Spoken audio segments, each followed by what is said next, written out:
இந்த நேரத்தில் நம்ம மனசுல இருக்கிறத மக்கள் கிட்ட சொல்லி ஆகணும். தூத்துக்குடி ஸ்னோலினோட அம்மா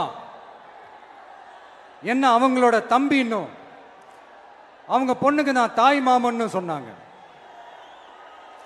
அந்த அக்காவோட குழந்தைக்கு மட்டும் இல்லைங்க, என்ன அண்ணனா தம்பியா நினைக்கிற தமிழ்நாட்டில் இருக்கிற என்னோட எல்லா சகோதரிகளின் குழந்தைகளுக்கும் நான் இன்னைக்கு மட்டும் இல்ல, என்னைக்குமே ஒரு தாய் மாமனா தான் இருப்பேன்.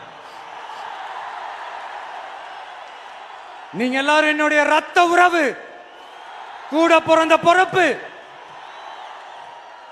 என் வீட்டு ரேஷன் கார்டில் வேணா உங்க பேர் இல்லாம இருக்கலாம், உங்க வீட்டு ரேஷன் கார்டில் வேணா என் பேர் இல்லாம இருக்கலாம். ஆனா நாம் எல்லாரும் ஒண்ணுதான், உறவுதான். நமக்கு இடையே எந்த அரசியலும் உள்ள நுழையவே முடியாது.